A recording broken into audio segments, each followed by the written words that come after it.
अर्जुन शर्मा को नहीं पता था कि वो उस कमरे से बाहर कैसे निकला। बस इतना याद था कि जब उसकी परछाई उसके करीब आई तो उसके कान के पास एक आवाज़ आई और फिर एक जोरदार झटका, जैसे किसी ने उसे अंधेरे से खींचकर सीधे बाहर फेंक दिया हो। अर्जुन हांफता हुआ घर के बाहर था। दरवाज़ा खुला था, जैसे कुछ हुआ ही नहीं, लेकिन अर्जुन का शरीर बता रहा था कि सब कुछ हुआ है। उसके हाथ कांप रहे थे, मुंह सूखा था और सबसे खतरनाक उसकी आंखें। अब उसकी आंखों में वो अकड़ नहीं थी जो कहती है भूत प्रेत बकवास है। अब उसकी आंखें सिर्फ एक बात कह रही थी, कुछ है और वो पीछा करेगा। अर्जुन ने पीछे मुड़कर उस घर को देखा। वो घर चुप था, बहुत शांत, ऐसी शांति जो जंगल में शेर के बैठने जैसी होती है। आवाज नहीं, पर मौत मौजूद। अर्जुन उस कस्बे की तरफ भागा और सीधे थाने पहुंच गया। थाने में उस वक्त एक ही अफसर था, मध्यम उम्र, माथे पर पसीना, चाय का कप हाथ में। अर्जुन ने हाँफते हुए कहा, उस घर में कोई है? अफसर ने बिना सर उठाए कहा, कौन से घर में? अर्जुन ने कहा, वही वो घर। अब अफसर ने कप नीचे रखा, धीरे से कुर्सी पीछे की और फिर अर्जुन को ऐसे देखा जैसे उसने कोई नाम नहीं, किसी जख्म पर उंगली रख दी हो। अफसर का नाम था इंस्पेक्टर विनोद चौहान।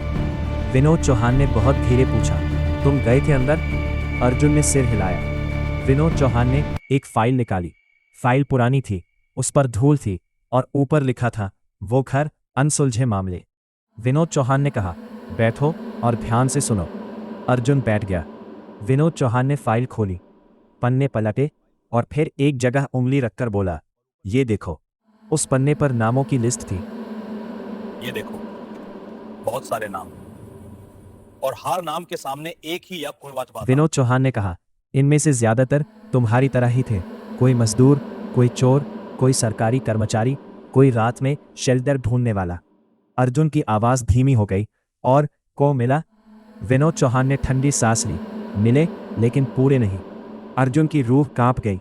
विनोद चौहान ने कहा, कुछ लोग मिले पागल होकर, कुछ लोग मिले ऐसे जैसे उनके अंदर से इंसान निकाल लिया गया हो, और कुछ बस कभी मिले ही नहीं। अर्जुन ने गुस्से और डर के बीच पूछा, तो पुलिस ने कुछ किया क्यों नहीं? विनोद चौहान ने सामने देखते हुए कहा, किया, हर बार किया, और हर बार घर ने जवाब दिया। अर्जुन ने पूछा, कैसा जवाब? विनोद चौहान ने अपनी कुर्सी से उठकर थोड़ा झुककर बोला, 2.17 का जवाब। अर्जुन का चेहरा सफ़ेद पड़ गया, क्योंकि ये वही समय था जो घड़ी में दिख रहा था और जिस वक्त वो कॉल आया था। विनोद चौहान ने मेज से एक कागज़ निकाला। कागज़ कॉल डिटेल का प्रिंट था।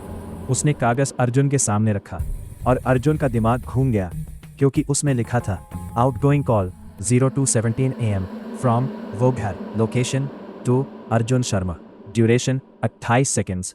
अर्जुन चिल्लाया, ये गलत है, मैंने कॉल नहीं किया। विनोद चौहान ने सिर हिलाया, हम जानते हैं। अर्जुन ने पूछा, तो फिर किसने किया? विनोद चौहान ने धीमे से कहा, घर ने। अर्जुन की सांस अटक गई। घर कॉल कैसे कर सकता है? विनोद चौहान ने कहा, जब तुम वहां थे, तुम्हारा फोन तुम्हारे पास था, है ना? अर्जुन ने कहा, हाँ। विनोद चौहान ने कागज पर उंगली रखी, लेकिन तुम्हारा नेटवर्क रिकॉर्ड कहता है ये कॉल तुम्हारे फोन से नहीं, घर के अंदर से गई थी। अर्जुन बोला, मतलब? विनोद चौहान ने कहा, मतलब घर ने तुम्हारा नंबर सीख लिया और अब वो तुम्हें छोड़ने वाला नहीं। अर्जुन उठ खड़ा हुआ, मुझे वहां, मैं इस शहर से चला जाऊंगा। डालो। विनोद चौहान ने बहुत सीधी बात कही, जाओ, किसने रोका है? फिर उसने 1 सेकेंड रुककर कहा, लेकिन ध्यान रखना, घर जाते जाते पीछे मत देखना। अर्जुन ने पूछा, क्यों? विनोद चौहान का चेहरा कड़ा हो गया, क्योंकि जो पीछे दिखेगा वो तुम्हारे साथ चल पड़ेगा। अर्जुन के बदन में झुरझुरी दौड़ गई। वो थाने से बाहर निकला। सड़क पर हल्की भीड़ थी, दुकानें खुली थी, लोग बात कर रहे थे, बच्चे खेल रहे थे, सब कुछ नॉर्मल था। लेकिन अर्जुन के लिए अब कुछ नॉर्मल नहीं था। वो अपने किराए के कमरे में गया, कपड़े बदले, पानी पिया, अपने आप को शांत करने की कोशिश की। रात हुई। अर्जुन ने लाइट ऑन रखी, दरवाज़ा लॉक किया, खिड़की बंद की, और फिर भी उसे लगा कमरे में कोई है। वो बार बार पीछे देख रहा था, बार बार दरवाजे की तरफ। फिर टिक टिक टिक, घड़ी की आवाज़। अर्जुन ने देखा उसके कमरे में कोई घड़ी नहीं थी। फिर ये आवाज़ कहाँ से? अर्जुन ने फ़ोन उठाया। टाइम देखा 0216 AM। उसका दिल तेज धड़कने लगा। उसने खुद से कहा नहीं नहीं नहीं नहीं, और ठीक 1 मिनट बाद फोन बजा। स्क्रीन पर लिखा था इनकमिंग कॉल अननोन। अर्जुन का हाथ कांपा। उसने कॉल रिजेक्ट कर दिया। फोन फिर बजा, फिर रिजेक्ट, फिर बजा। तीसरी बार अर्जुन ने गुस्से में कॉल उठा लिया, और उधर से पहले सिर्फ सांसें थी, भारी सांसें, जैसे कोई दूसरी तरफ नहीं, उसके ठीक पीछे हो। फिर एक आवाज़ आई, बहुत धीमी, बहुत साफ, अर्जुन अर्जुन। अर्जुन की आंखें फैल गईं, क्योंकि आवाज़ फ़ोन से नहीं, कमरे से आई थी। उसने धीरे धीरे सिर घुमाया, और उसकी पीठ पर पसीना जम गया। दीवार पर अर्जुन की परछाई थी, लेकिन परछाई उसकी नकल नहीं कर रही थी। परछाई ने अपना हाथ उठाया और अर्जुन के कंधे पर हाथ रख दिया। अर्जुन की सांस बंद हो गई। फ़ोन से वही आवाज़ आई, अब तू बाहर है लेकिन मैं अंदर हूँ, और कॉल कट गई। अर्जुन चीख पड़ा। लाइट फ्लिकर हुई, कमरा अंधेरा हुआ, और अंधेरे में एक कदम आगे बढ़ा। टक, फिर दूसरा, टक, फिर तीसरा, टक।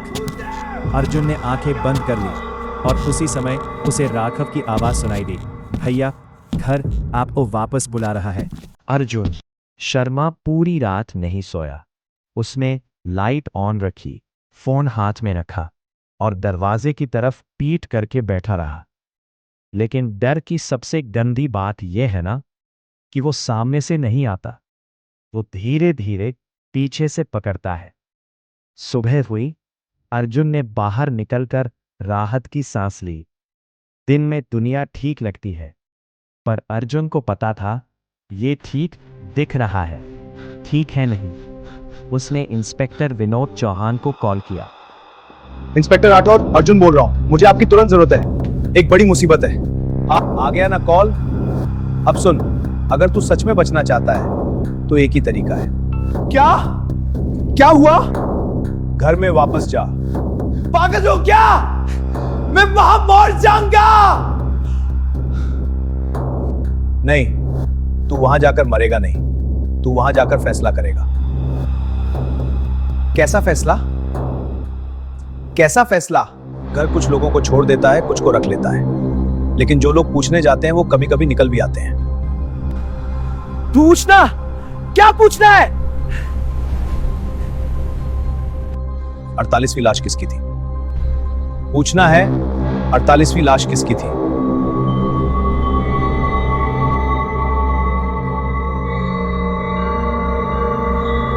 हाँ, साल 1981 में उस जगह पर एक धर्मशाला थी। आग लगी, 47 लोग थे अंदर, और लाशें मिली 48। एक लाश ज्यादा था, और वो ज्यादा लाश किसी की नहीं थी। मतलब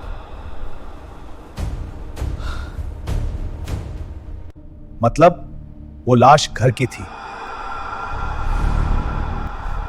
ये क्या बकवास है? क्या बकवास है?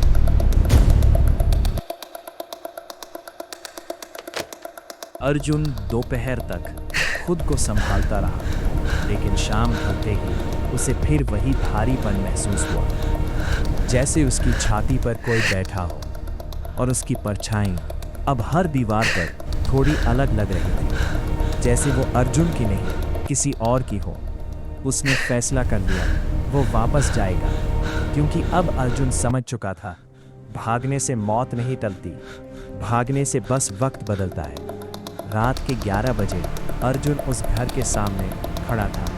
वही हवेली, वही दरवाज़ा, वही सन्नाटा, लेकिन आज अर्जुन के अंदर एक चीज़ थी, डर नहीं, गुस्सा। उसने दरवाजे पर हाथ रखा, दरवाज़ा अपने आप खुल गया, जैसे घर बोला आ। इंतज़ार था। अर्जुन अंदर गया। पहला कदम, घर की हवा ने उसकी गर्दन पर हाथ रखा। दूसरा कदम, घर की दीवारें और करीब लगने लगी। तीसरा कदम, अर्जुन को लगा उसका नाम किसी ने धीरे से लिया। अर्जुन। अर्जुन ने टॉर्च जलाई और सीधे सीढ़ियों की तरफ बढ़ा। आज वो रुका नहीं। ऊपर गलियारा वही था, खाली फ्रेम वही थे, लेकिन आज उन फ्रेमों में हल्की हल्की शक्लें दिख रही थी, बहुत धुंधली, जैसे कोई तस्वीर बनने की कोशिश कर रहा हो। अर्जुन ने नज़र घुमाई, और फिर टॉर्च की रोशनी एक फ्रेम पर गई।